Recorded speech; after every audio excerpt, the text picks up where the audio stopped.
Praise road. હું Stanley Macwan, મારી YouTube channel Gujarati Bible સ્ટડીમાં તમારું સ્વાગત છે. મારી ચેનલને આજે અત્યારે આગળ તમે સબસ્ક્રાઈબ કરી લો અને ઈશ્વરના જ્ઞાનમાં તમે વધતા જાઓ.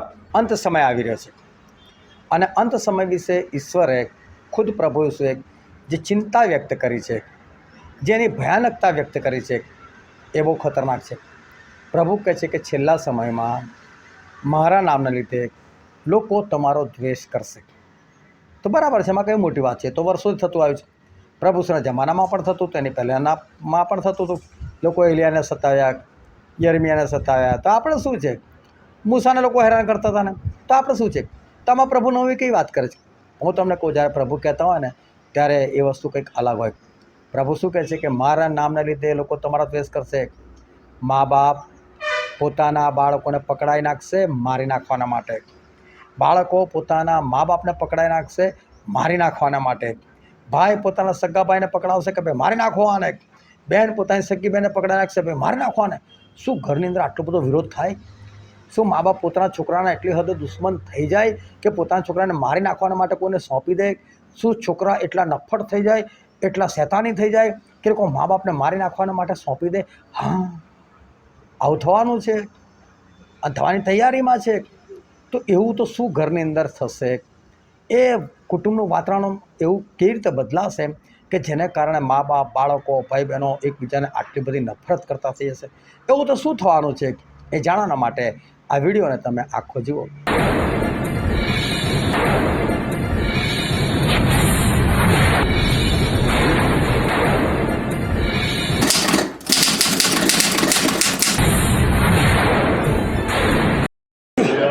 આપણે બંને હાથ ઊંચા કરીને કહે હાલેલુયા. ઈશ્વર પિતાનો આભાર માને કે સવારથી લઈને અત્યાર સુધી ઈશ્વરે આપણું રક્ષણ કર્યું છે, આપણે જીવતા રાખ્યા છે. માટે આપણે ઈશ્વર પિતાને સ્તુતિ કરીએ. આપણે ઈશ્વર પિતાના વચન તરફ જઈએ અને બાઇબલની અંદરથી રાજાઓનું પહેલું પુસ્તક, તેનો 18મો અધ્યાય, અને આપણે વાંચીએ તેની 16મી કલમથી લઈને તેની 24મી કલમ સુધી. આથી ઓબાદ્યા જઈને અહાબને મળ્યો ને એને ખબર આપી અને અહાબ એલિયાને મળવા ગયો. અહાબે એલિયાને જોયો ત્યારે એમ થયું. અહાબે તેને કહ્યું કે હે ઇઝરાયલને દુઃખ દેનાર, એ શું તું છે? તેણે ઉત્તર આપ્યો કે મેં તો ઇઝરાયલને દુઃખ દીધું નથી, પણ તે તારા બાપના કુટુંબે તો દીધું છે, કેમ કે તમે યહોવાની આજ્ઞાઓનો ત્યાગ કર્યો છે ને તે બાલીમની ઉપાસના કરી છે. તો હવે માણસ મોકલીને સર્વ ઇઝરાયલને તથા બાલના 450 પ્રબોધકોને તથા ઇઝેબેલની મેચ પર જમનારા અસેરા દેવીના 400 પ્રબોધકોને કાર્મેલ પર્વત પર મારી પાસે એકઠા કર. એથી અહાબે સર્વ ઇઝરાયલ પુત્રો પાસે માણસો મોકલીને પ્રબોધકોને કાર્મેલ પર્વત પર ભેગા કર્યા. અને એલિયાએ સર્વ લોકની નજીક આવીને કહ્યું કે તમે ક્યાં સુધી બે મતની વચ્ચે ઢચુપચુ રહેશો? જો યહોવા દેવ હોય તો તેને અનુસરો, પણ જો બાલ દેવ હોય તો તેને અનુસરો. અને લોકો ઉત્તરમાં એક પણ શબ્દ બોલ્યા નહીં. પછી એલિયાએ લોકોને કહ્યું કે હું એકલો જ યહોવાનો પ્રબોધક બાકી રહ્યો છું, પણ બાલના પ્રબોધકો તે 450 છે. તો અમને 2 ગોથા આપો. અને તેઓ પોતાને સારું એક ગોથો પસંદ કરીને એના કાપીને ટુકડા કરે ને તેને લાકડા પર મૂકે ને તળે આગ ન મૂકે. અને હું બીજો ગોથો તૈયાર કરીને તેને લાકડા પર મૂકીશ ને તળે આગ નહીં મૂકું. અને તમે તમારા દેવને નામે વિનંતી કરજો ને હું યહોવાના નામે વિનંતી કરીશ. અને જે દેવ અગ્નિ દ્વારા ઉત્તર આપે તેને દેવ માનવો. સર્વ લોકોએ ઉત્તર આપ્યો કે એ વાત તો ઠીક છે. ઈશ્વર પિતાનું વાંચેલું વચન આપણા માટે પુષ્કળ આશીર્વાદિત છે અને ઈશ્વર પિતાનું વચન સત્ય છે. અને બાઇબલનું વચન એવું કહે છે કે તમે સત્ય જાણશો અને સત્ય તમને મુક્ત કરશે. આપણે 2026ની સાલની અંદર આપણે પ્રવેશ કરી ચૂક્યા છે. સાથે સાથે 2 મહિના પણ આપણે કાઢી ચૂક્યા છે અને 3જો મહિનો આવી ગયો છે. અને જેમ જેમ આપણે આગળ વધતા જઈએ છીએ એમ બાઇબલનું વચન એવું કહે છે કે દિવસો ભૂંડા છે. અને આજથી લગભગ 2000 વર્ષ થવા આવ્યા કે જ્યારે પ્રભુ ઈસુ આ પૃથ્વી પર હતા અને ત્યારે પ્રભુ ઈસુ ખ્રિસ્તના શિષ્યો હતા. એ પ્રભુ ઈસુને પૂછે છે કે પ્રભુ ઈસુ આ જગતના અંતની નિશાની શું છે? અને ત્યારે પ્રભુ ઈસુએ ઘણી બધી નિશાની કીધી પરંતુ એમાં એક વાત એમણે એવું કીધી કે મારા નામને લીધે લોકો તમારો દ્વેષ કરશે. એટલે કે મારું જે નામ એટલે કે ઈસુ ખ્રિસ્ત, આપણે ગુજરાતી ભાષામાં કહીએ તો ઈસુ ખ્રિસ્ત, ઇંગ્લિશમાં કહીએ તો જીસસ ક્રાઇસ્ટ, કે હિન્દીમાં કહીએ ઈસુ મસીહ, બધું એક છે. પણ કે મારા નામને લીધે લોકો તમારો દ્વેષ કરશે. એ નામને લીધે એટલે એ નામ તમે કેમ લો છો, એમ એ નામની પાછળ તમે કેમ ચાલો છો, એના લીધે કે છે લોકો તમારો દ્વેષ કરશે. અને કહે છે કે તમને રાજાઓની પાસે લઈ જવામાં આવશે, તમને હાકીમોની પાસે લઈ જવામાં આવશે, તમને કોર્ટ કચેરીમાં લઈ જવામાં આવશે. પછી ઈશ્વરે ત્યાં સુધી કીધું કે મારા નામને લીધે તો લોકો તમને મારી પણ નંખાવશે કે છે. અને પછી કે કોણ મારી નંખાવશે, મારી નાખવા માટે તમને પકડવામાં આવશે. કોણ પકડાવશે? તો કહે છે મા બાપ બાળકોને પકડાવી દેશે કે છે, બાળકો મા બાપને પકડાવી દેશે, ભાઈ બહેનને પકડાવશે, ભાઈ ભાઈને પકડાવશે. એટલે કોઈ પણ સંબંધ એવો ઈશ્વરે નથી રાખ્યો કે જેમાં ઈશ્વરે કીધું કે આ એક સંબંધ એવો છે કે જેમાં કશું જ નહીં થાય. પરંતુ પ્રભુ એવું કહેવા માગે છે કે કોઈ પણ વ્યક્તિ કોઈને પણ પકડાઈ શકે એમ છે છેલ્લા દિવસોમાં. હવે આ તો બાઇબલનું લખાણ છે એટલે આપણે એને ખોટું ના માનીએ.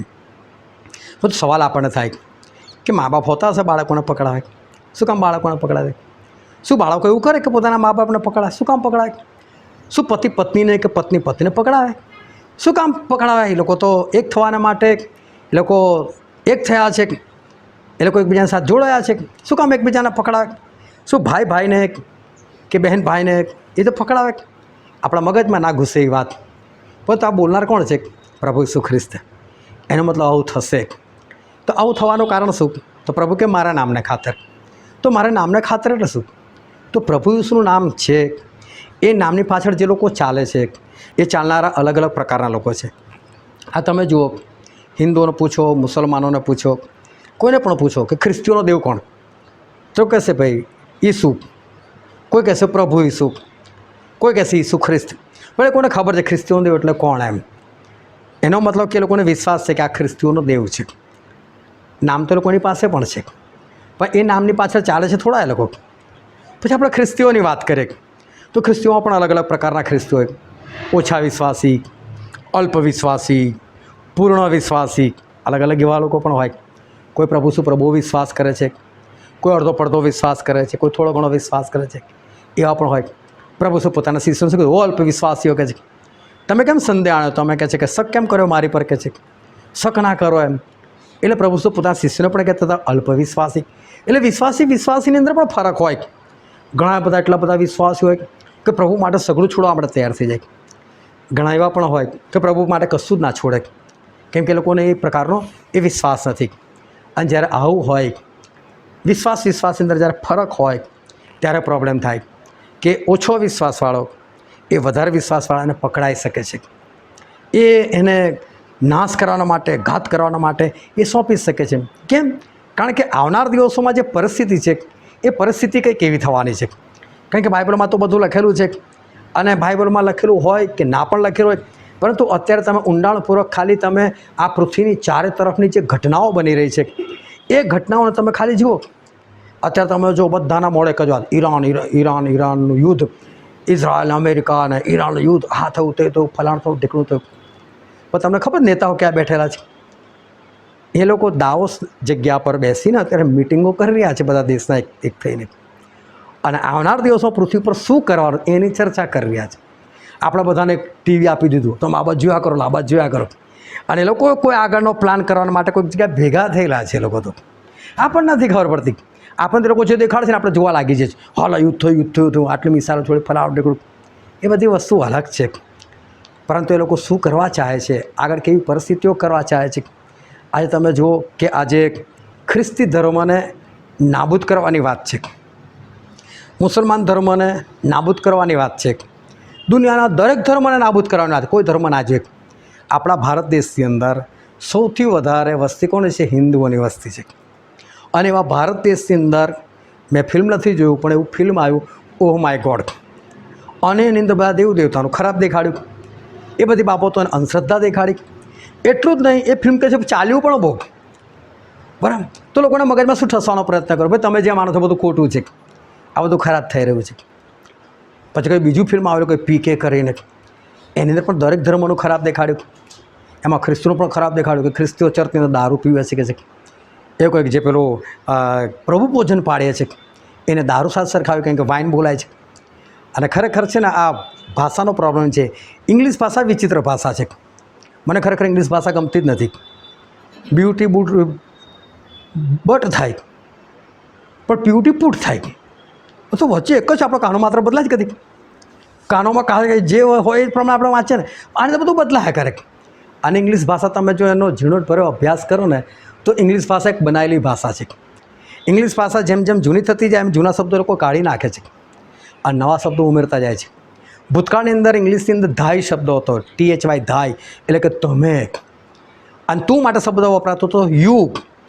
પછી લોકોને લાગ્યા ધાય કાઢી નાખો ને મગજ મારી યુ જ રાખો, જેને તું સમજે તમે સમજો તમે સમજે. વાઇન એટલે કે VINE વાઇન શબ્દ હતો, દ્રાક્ષારસ, પણ બોલવામાં તો વાઇન જ બોલાય, પણ લખે ને ત્યારે VINE વાઇન લખે એટલે લોકો સમજે આ દ્રાક્ષારસ લખેલું છે. અને WINE વાઇન લખે એટલે કે દારૂ થઈ જાય, આલ્કોહોલ રસ જેને કહેવાય, જેમાં આલ્કોહોલ છે દારૂ કહેવાય, એને WINE વાઇન કહેવાય. પરંતુ પછી એ લોકો કે ડબલ વાઇન યાદ રાખો છો, આ VINE વાઇન કાઢી નાખો, જેને જે સમજવું સમજે, એ WINE વાઇન કરી નાખ્યું. હવે એને તમે દારૂ એટલે આલ્કોહોલવાળો સમજતો હોય અને નોન આલ્કોહોલિક સમજતો હોય તમારા પર આધાર છે. હવે જે લોકો જાણતા જ ના હોય, જે લોકોને આ બાઇબલમાં શું લખ્યું છે ખબર ના, ઇંગ્લિશ ભાષામાં જાણ, અને એ લોકો આ રીતે પિક્ચર બનાવીને કહ્યું હતું કે આલ્કોહોલ અંદર દારૂ પીવે છે. પણ કહેવા શું માગે, આ બધી અંધશ્રદ્ધા તમે આમાંથી બધા બહાર નીકળી જાઓ. હકીકતમાં આપણા મગજની અંદર લોકો એટલા માટે નાખી રહ્યા છે કારણ કે કોઈ અલગ ધર્મ સ્થાપવા માગે છે. અને એક અલગ ધર્મ તમે નરેન્દ્ર મોદીના ઉપદેશો સાંભળજો જે સંસદમાં કરે છે. એમણે એવા ઉપદેશો કરેલા છે કે આખું ભારત એક જ બને, બસ એક જ ભારત, એક કુટુંબ બને. એક કુટુંબ એટલે એક કુટુંબ કેવું હોય, એક જ ધર્મ પાળનારું હોય ને, એટલે કે આખા ભારત દેશમાં એક જ ધર્મ, પણ ખરેખર આખા વર્લ્ડની અંદર એક ધર્મ લાવવા માગે છે. અને એમાં સૌથી મોટો ધર્મ છે ખ્રિસ્તી, બીજા નંબર પર મુસલમાન, અને પછી નાસ્તિક લોકો આવે છે, પછી હિન્દુ લોકો આવે છે. પણ મેન તો આ ખ્રિસ્તી અને મુસલમાનને કંટ્રોલ કરી લો એટલે બાકીનું બધું ઓટોમેટિક કંટ્રોલ થઈ જાય. પરંતુ આપણો બાપ છે ઇબ્રાહીમ બાપ, અને એટલે આ તમે અબુધાબીની અંદર તમે જેને જુઓ તો એ લોકોએ એક મંદિર બનાવ્યું છે, એને ચર્ચ પણ કહે છે. એની બાજુમાં સિનેગોગ બનાવ્યું છે અને એની બાજુમાં મસ્જિદ પણ બનાવી છે. પણ ખાલી નામ જ અલગ, પણ ત્રણ જગ્યાએ ભક્તિ એક જ વ્યક્તિની કરવાની, બસ એક જ સરખી કરવાની, એટલે કે એક જ ધર્મ આપણે સ્થાપીએ એમ. આ ધર્મના નામે લડાઈ ઝઘડા બંધ કરી દેવાના અને આપણે એક જ ધર્મ સ્થાપીએ. પણ એ ધર્મ એવો સ્થાપવા માગે કે જેમાં પ્રભુ ઈસુનું નામો નિશાન મટી જાય. અને છતાં એ સમયે પણ જે ખરા વિશ્વાસી છે ને એ તો વિશ્વાસમાં બની રહેશે, એ તો વિશ્વાસમાં ટકી રહેશે. એટલે એક ઘરની અંદર સમજો 4 છે 5 જણ છે, પણ એ આવી વાતોમાં આવી જાય ના આ બધું બરાબર છે, આ બધા ધર્મો છોડો, આ બધા ધર્મમાંથી ઝઘડો થાય છે ને, આ લોકો જે ધર્મ આપેલો બરાબર છે, આ બરાબર શીખવાડે છે. તમને કહો સિનાઈ પહાડની ઉપર ઈશ્વરે મૂસાને દર્શન આપ્યું, 10 આજ્ઞાઓ આપી, એમ દરેક ધર્મના લોકો સિનાઈ પહાડ પર જ ભેગા થયા. દરેક ધર્મના ધર્મગુરુઓ એ ત્યાં ભેગા થયા અને ત્યાં ફરી 10 આજ્ઞાઓ જાહેર કરી. ખબર છે? ત્યાં ફરીથી 10 આજ્ઞાઓ જાહેર કરી. ખાલી ગૂગલ પર સર્ચ મારજો. એ 10 આજ્ઞાઓ વાંચીને બહુ સારી લાગે, પણ એની અંદર ભયંકર એ લોકોએ જૂઠ ઉમેરેલું છે જે માણસની નજરમાં એકદમ ખબર ના પડે. પણ આ એક અલગ એક ધર્મ સ્થાપવાની તૈયારીની અંદર આ બધું ચાલી રહ્યું છે. જેને આ બધું સારું લાગી ગયું, ઘરમાં 5 જણા છે, બેને સારું લાગી ગયું, પણ 3 જણા બાઇબલને પકડી રહ્યા છે, ના આ જ બરાબર, આ જ બરાબર, એટલે બેની વચ્ચે શું થાય? લડાઈ થાય. માનતી નથી. અને પછી શું થાય? આવું કોઈ પકડાય ને, જો આપણે બધા ધર્મ બંધ કરી દે છે, હવે ખાલી આ જ ધર્મ. નબુખાદનેસર રાજાએ કેવું જાહેર કરેલું? ભાઈ મારી જ બનાવેલી મૂર્તિની પૂજા કરવાની. દારિયાવેશ રાજા શું જાહેર કર્યું? ભાઈ મને 30 દિવસ સુધી માનવાનું, બીજા કોઈને નહીં માનવાનું. તો ભાઈ છે આવું થાય, કોઈક ઊભો થાય ને કે ભાઈ મને જ માનવાનું, બીજા કોઈને નહીં, આ એક જ ધર્મ, બીજા કોઈ ધર્મ નહીં પાડવાનો, અને બીજો કોઈ ધર્મ પાડો તો અમને કહી દેજો, અમે એને જેલમાં નાખી દઈશું અને મારી નાખીશું, ગમે તે કરીશું. એટલે 2 જણા ઊભા થાય 3 જણની સામે, અમારા જ ઘરમાં છે ભાઈ નથી માનતો. કેમ? કારણ કે એક પાક્કો વિશ્વાસી છે અને બીજો પાક્કો વિશ્વાસી નથી. પ્રોબ્લેમ ત્યાં થાય. એટલા છેલ્લા દિવસોની અંદર હું બહુ બૂમો પાડું છું કે આપણું ઘર જે છે ને એને બચાવવાની બહુ જરૂર છે, આપણા પરિવારને બચાવવાની બહુ જરૂર છે. હવે ઇઝરાયલ દેશની અંદર તો વર્ષોથી ઈશ્વરે ઇઝરાયલને પસંદ કર્યું છે, અને ઇઝરાયલનો જે દેવ છે એ જ આપણા દેવ છે, યહોવા બાપ. હવે એમણે વર્ષોથી આ પ્રજાને પસંદ કરી અને એ લોકોને મિસ્ર દેશમાંથી છોડાવ્યા, એ લોકોને કનાન દેશની અંદર જે આજનો ઇઝરાયલ છે ત્યાં એ લોકોને વસાવ્યા. આખું બાઇબલ તો કહે છે, પણ ઇતિહાસ પણ આ વસ્તુ કબૂલ કરે છે. હા આવું થયું છે એમ.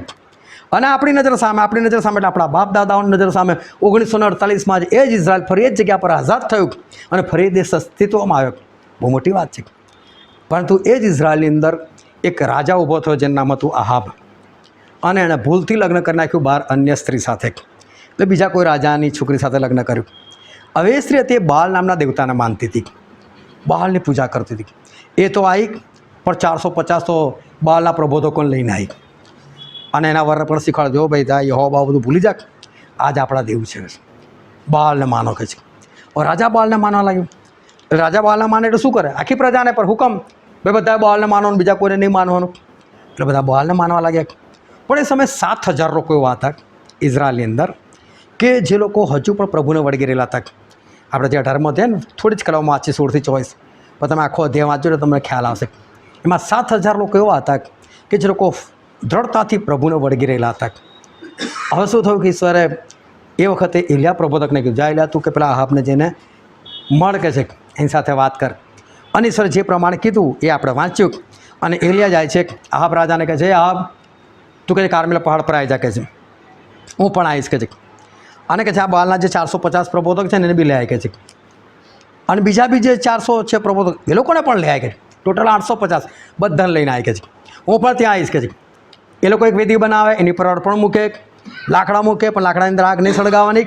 એ લોકો એમના દેવને પ્રાર્થના કરે અને એમનો દેવ આગ મોકલે અને અર્પણને ભસ્મ કરતો બાલ દેવ. અને એના પછી મારો વારો, હું યહોવાના નામને પ્રાર્થના કરીશ અને યહોવા આગ મોકલે તો યહોવા દેવ. પણ એ બે વસ્તુ નહીં ચાલે કે છે આપણા દેશની અંદર. 7,000 લોકો એ જીવતા દેવને માને અને બાકીની પ્રજા ફરીને આ બાલને માને. એક પ્રજાની અંદર, એક દેશની અંદર આ બે વસ્તુ નહીં ચાલે. એક જ જોઈશે ભાઈ, આપણે બેમાંથી એક જ વસ્તુ માનો. કાં તો બાલ તો યહોવાને હટાવો, કાં તો યહોવા તો બાલને હટાવો.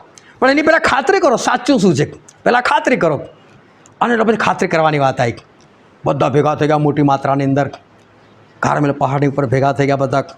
અને આ આહાબ રાજા પણ આવ્યો, પેલા 850 જૂઠા પ્રબોધકો પણ આવ્યા, એલિયા પણ ગયા. અને એ લાગ્યું ચલો બાલના લોકોને પહેલો ચાન્સ. એટલે બાલના લોકો સરસ વેદી બનાવી, લાકડા મૂક્યા, વચ્ચે આગ મૂકીને ઉપર બલિદાન મૂક્યું, અને પછી લોકોએ પ્રાર્થનાની શરૂઆત કરી. પ્રાર્થનાની શરૂઆત કરી, ઓ બાલ ઉપરથી આગ મોકલ, ઉપરથી આગ મોકલ. પણ બાલ નામનો કોઈ દેવ થોડો છે, એવો કોઈ દેવ જ નથી. કંઈથી કોઈ હોય તો સાંભળે ને, કશું જ નહીં. હવે એલિયા હતા તો પ્રબોધક, પણ થોડી મજાક સૂજી, અલા હવે તમારો અવાજ ઉપર સુધી નહીં પહોંચતો લાગતો, થોડા જોશથી બોલો ને લા, એટલે સંભળાય કે છે. એટલે પછી બૂમો પડાવે, એ બાલ મોકલ, આગ મોકલ, આગ મોકલ. પણ બાલ હોય તો સાંભળે, પછી બી વાત નહીં.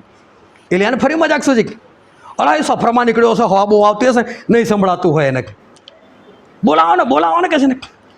એટલે પછી પેલા કોઈ ફરી પાછું બૂમો પાડી, તો પણ નહીં. બપોર પડી ગઈ, હા તમારે તો એવું છે ને ખાઈ પીને સૂઈ ગયો હશે, બપોરે કરતો હશે કે એક કામ કરો કે છે, ઉઠાડો ને જોશી બૂમો પાડો કે છે. અને તો પણ નહીં. અને પછી એટલે આ લોકોને લીધા હશે, નહીં સાંભળતો લાગે. એટલે પછી આ લોકોને આવ્યો ગુસ્સો, તરવારો કાઢી. અને તરવાર કાઢીને પોતાને ચીરા પાડવા લાગે, લોહી કાઢવા લાગ્યા. કે લોહી જોઈને તો અમારે તો એવું આવે, અમારી પર રિઝાય, અમારી પર ખુશ થઈને આગ મોકલે. પણ કોઈ દેવ હોય તો આવે ને, કશું જ નહીં.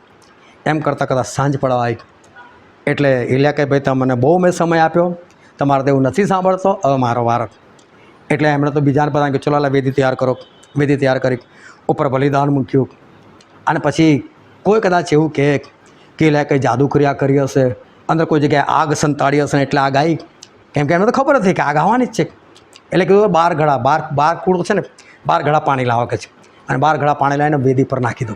બધા લાકડા ભીના કરી નાખ્યા, બલિદાન ભીનું કરી નાખ્યું. પછી ચારે બાજુ ખાડો ખોદાયો, આ ખાડાને પણ પાણીથી ભરી દો. એટલે કોઈને કોઈ ડાઉટ ના રહે કે કોઈ જગ્યાએથી આગ આવી, આગ ઉપરથી જ આવવાની છે અને ઉપરથી જ આવી છે. આટલું કર્યા પછી જે એલિયાના શબ્દો છે ને 18માં તે ખરેખર શાંતિથી વાંચજો, બહુ સરસ છે. એલિયા કહે, ઓ પ્રભુ તમે કીધું ને એટલે મેં કર્યું આટલું. ઈશ્વર જોઈને કે ઈશ્વર તમે જે કીધું એ મેં કર્યું, તમે કરો બાકીનું કામ. અને તરત જ ઉપરથી આગ આવી અને બલિદાનને ભસ્મ કર્યું, લાકડા ભસ્મ થઈ ગયા, પાણી બિલકુલ શોષાઈ ગયું. અને પછી એ જ એલિયાએ તલવાર કાઢી અને પેલા પ્રબોધકોને કચ્ચર ઘાણા બધાને ઉડાવી નાખ્યા, બધાને મારી નાખ્યા. પરંતુ એલિયાએ એક વાત સાબિત કરી દીધી. બહુ ધ્યાનથી સમજો. એલિયાએ એક વાત સાબિત કરી દીધી, બાલ નહીં, યહોવા જ દેવ છે. આ એક જ ઈશ્વર છે, બીજા કોઈને માનવાનું નહીં. આ એક જ ઈશ્વર છે. એક સાચો ભક્ત, એક સાચો ઈશ્વરનો પ્રબોધક. જ્યારે તમે સાચા ઈશ્વરને ઓળખો છો, જ્યારે તમે ઈશ્વરના વચન જાણો છો, તો તમારી ફરજ છે કે જો કોઈ ખોટા દેવને માનતું હોય તો તમારી ફરજમાં આવે છે કે તમે એને પાછા વાળી લાવો, તમે એને બચાવી લો, તમે એને આગળ સાબિત કરો કે આ ઈશ્વર સાચા છે, બીજો છે જ નહીં. બિંદાસથી મજાક ઉડાવો ને. એવું નથી કે બહાર જઈને બધાની વચમાં જઈને મજાક, એની વાત નથી. પણ જ્યારે તમે આમને સામને તમારો કોઈની સાથે સંબંધ છે, તમારા લોકો છે, તમારી સાથેના લોકો છે, બિંદાસથી બેસાડો. ભાઈ જો ભાઈ કામ કરીએ, તું માને છે સાચું કે હું માનું છે સાચું? બાઇબલ શું કહે છે? ચાલ, મને તો બાઇબલ આવું કહે છે, આ સાચું છે. તું નથી માનતો, એટલે ચારું કરીને બતાવી જા. હશે તો થશે ને.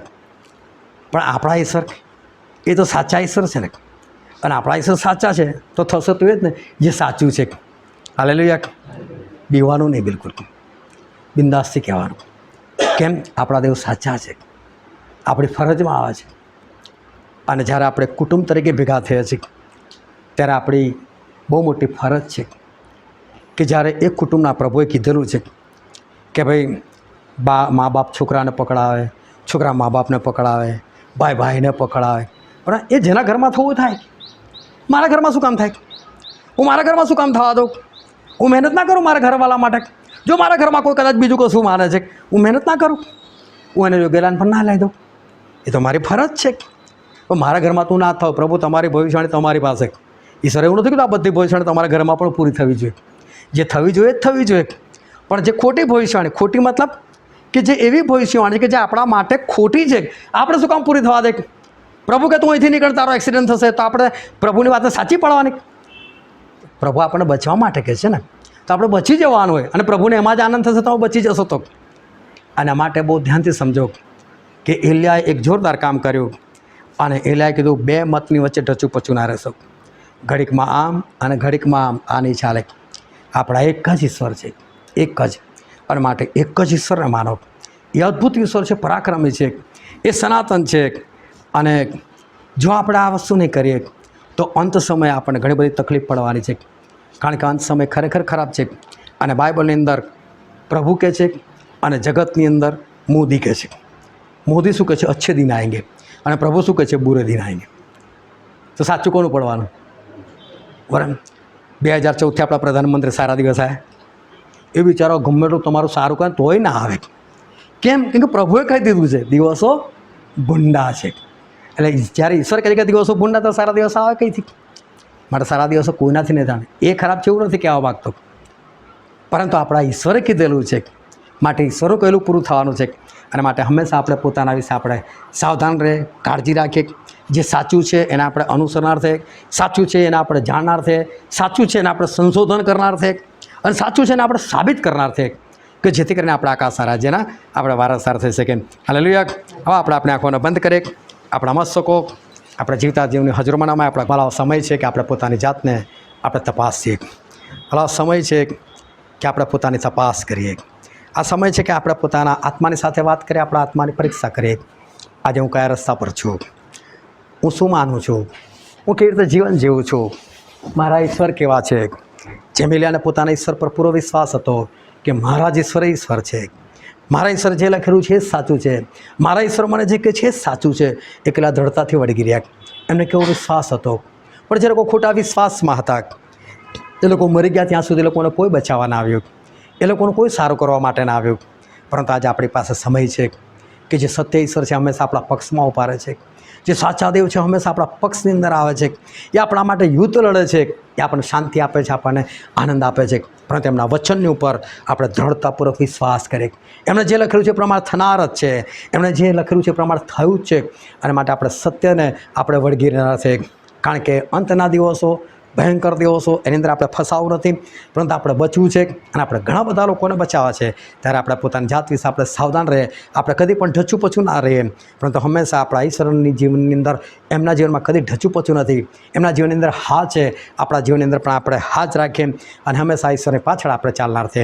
આ વચન સમજવા માટે, ગ્રહણ કરવા માટે, એ પ્રમાણે ચાલવાના માટે પ્રભુ ઈસુ ખ્રિસ્તની કૃપા આપણા દરેક પર થાવ. સ્વર્ગીય સનાતન અમારા જીવતા ઈશ્વર, અમારા મહાન પ્રભુ, અમે તમારા પુષ્કળ આભાર માને છીએ, અમે તમારી સ્તુતિ કરીએ, તમારી પ્રશંસા કરીએ છીએ. આજે આ ઘરમાં લાવ્યા છો ત્યારે અમે તમારો આભાર માને છીએ. જે વચન તમે પુકાર્યું છે તેના માટે પણ અમે તમારો આભાર માને છીએ. એ વચનના અધીન થવાના માટે તમે અમને દરેકને શક્તિ આપો, અમને દરેકને તમે સામર્થ્ય આપો, અમને પરાક્રમ આપો, તે વિનંતી કરીએ છીએ પિતાજી. તમે અમારા અદ્ભુત દયાળ કૃપાળુ પરમેશ્વર છો પિતાજી. અમે તમારી સ્તુતિ આરાધના કરીએ છીએ પિતાજી. અને અત્યારે જ્યારે પરમેશ્વર પિતા ઘરમાં અમે નમેલા છે ત્યારે પિતાજી અમે ખાસ પ્રાર્થના કરીએ છીએ આ ઘરના માટે. હા પ્રભુ પવિત્ર આત્માદેવ, તમારા પ્રકાશથી આ ઘરને તમે પ્રકાશિત કરો પિતાજી. હા પ્રભુ પવિત્ર આત્માદેવ, તમારા પ્રકાશથી આ ઘરને હંમેશા પ્રકાશિત રાખો. અને જેમ પહાડ પર વસાવેલું નગર કદી છૂપું રહી શકતું નથી, એમાં જ આ ઘર કદી છૂપું ના રહી શકે પિતાજી. બધું આ ઘરથી પ્રકાશ દૂર દૂર જાય પિતાજી. અને પરમેશ્વર પિતા લોકો આ ઘરને જોઈને કહે કે તેમનો દેવ એ સાચો દેવ છે પિતાજી.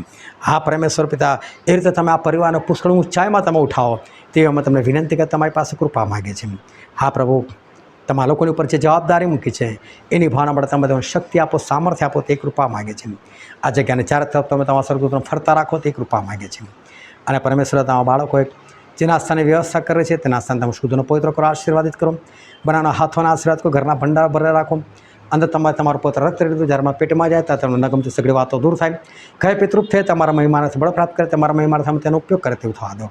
અને હજુ પણ અમારે આગળ જ્યાં જ્યાં જવાનું છે તે દરેક જગ્યાએ તમે અમને સહાય અને મદદ કરજો, તે કૃપા માંગે છે.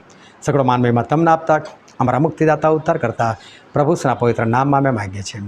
આમેન.